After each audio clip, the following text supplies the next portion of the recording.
When your ASUS Zenbook Pro 16X powers up but never reaches the desktop, this guide helps you repair the system.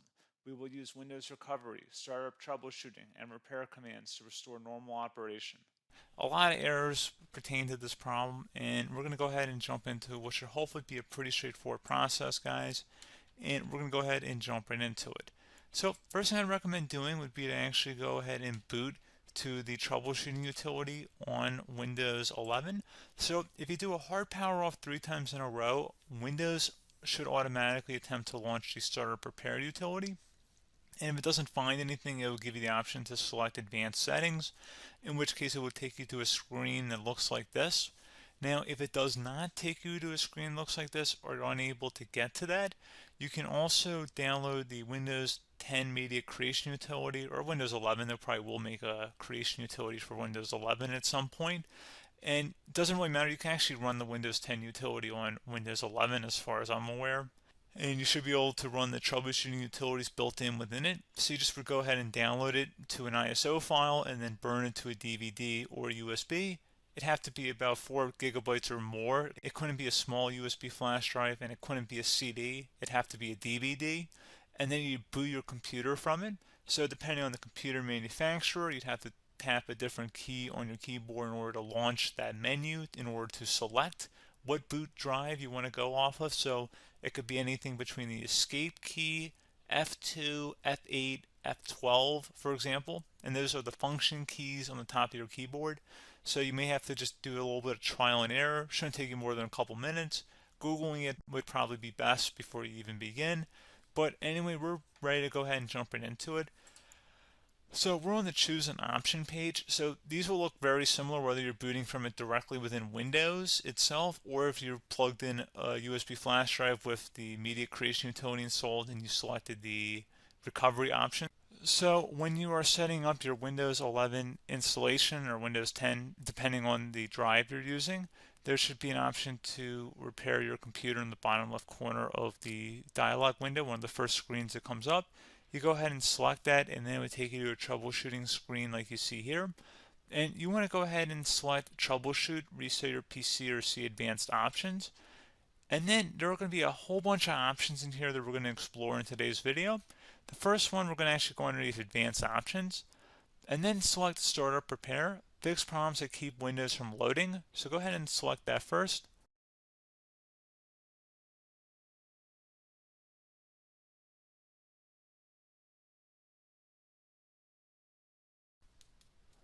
Okay, so you can see it could now repair our PC. That was our first option we could try. Something else, if we go back into advanced options here and then select troubleshoot, we're going to go underneath advanced options again. You can go ahead and actually access safe mode by selecting startup settings. And then if you select the restart button, you have the option on the screen select safe mode with networking, which will give you a key on the screen. It'll tell you which key to press to enter that. I believe it's the F7 key. It'll do that for you. I'm not going to go over that in today's tutorial because I don't really want to go into safe mode, but you're more than welcome to attempt that by going into here and then selecting restart. Again, it'll launch another screen. It'll say what key do you want to press, and it'll give you like 7 or 8 different options, and you want to select safe mode with networking.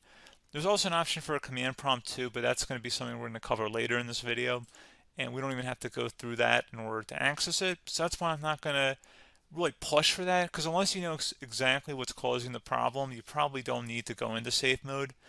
Unless you're trying to recover files, in which case then you definitely can go into safe mode, but we're trying to actually recover our computer here. So I hope that makes sense. Something else we can also try here as well would be to uninstall updates, remove recently installed quality or feature updates from Windows. So if you go ahead and select that, you can uninstall the latest quality updates, which generally is the more day-to-day updates. Feature updates are the less regularly released ones, like the big ones. I would equate it to service packs in like Windows 7 and Windows Vista and Windows XP. So larger updates that occur once or twice a year at most. And the quality updates are more just a regular update. So probably obviously depend, it'll take longer if you're going to try and uninstall the latest feature update versus quality update. And maybe you don't need to go back that far. So just giving you guys a couple of pointers with that. Something else you can also look at here, and we're going to jump into the command prompt in a little bit, but you can select System Restore, which will use a restore point recorded on your PC to restore Windows. And this is something I would highly recommend here, guys. So select Next.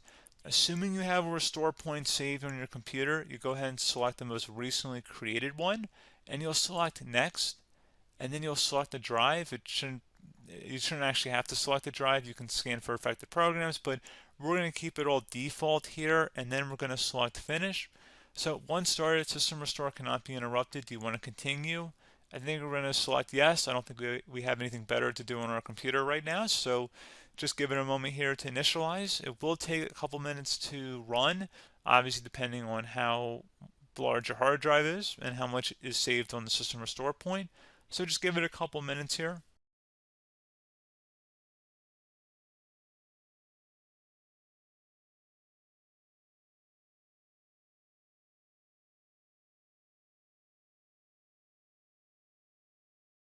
Okay, so you can see the system has been restored successfully.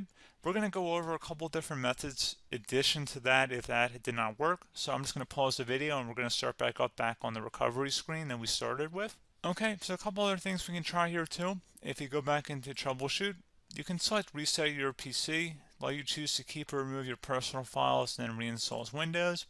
You can select to keep my files, which will remove apps and settings but keeps your personal files. You can also select remove everything, which will remove all of your personal files, apps, and settings.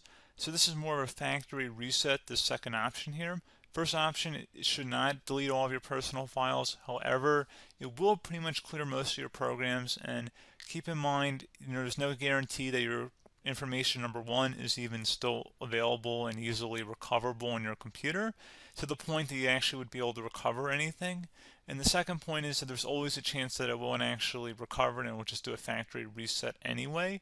So there's no guarantee that actually would keep your files anyway. So I would recommend trying to get a recovery tool and backing that up first before selecting it anyway. But again, those are a couple different options. And then something else you can try here, if you go back to the choose an option. Another option, if you go underneath choose an option and select troubleshoot, advanced options, and now select where it says command prompt. Okay, so the first thing we should do is type our main hard drive here. In most cases, it should be the C drive. So you just do a C colon and then hit enter on your keyboard. So once you're underneath the C drive, we're going to type in dir and then hit enter on your keyboard. It should have program files, users, and Windows all in there. That's how you know you're in the right directory.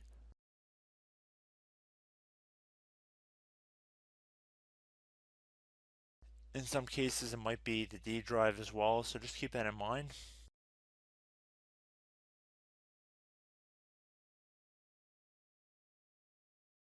Next thing we're going to do is type in cd space / Windows / system 32 / config,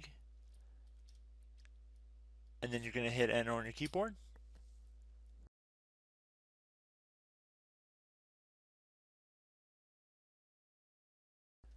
So now you're going to type md space backup. If you've seen other tutorials, it might also say to put down md backup. That's because the backup name is pretty common when you want to back something up. So you can name this whatever you want, doesn't have to be backup.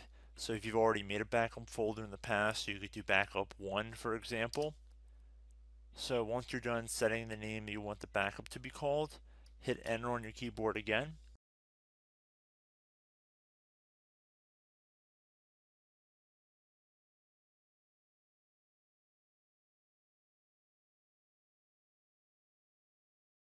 At this point you want to type copy, C-O-P-Y, space, then you want to do the star symbol above the 8 key, then do a period or a dot, whatever you want to call it, then another star sign, and then another space, and then type backup, and then hit enter on your keyboard.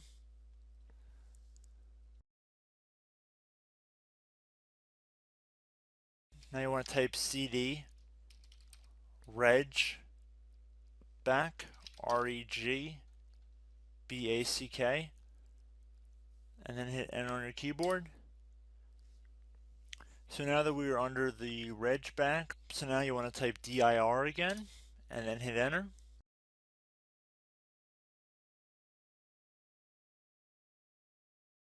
So now at this point we're going to type copy again. So copy, space, $, dot, another $, space, and then 2 dots. So we're going to type copy, space, $, dot, sign, $, dot, dot, and then hit enter on your keyboard again. So for overwrite, you want to overwrite all. So type A on your keyboard, so capital A, and then hit enter on your keyboard.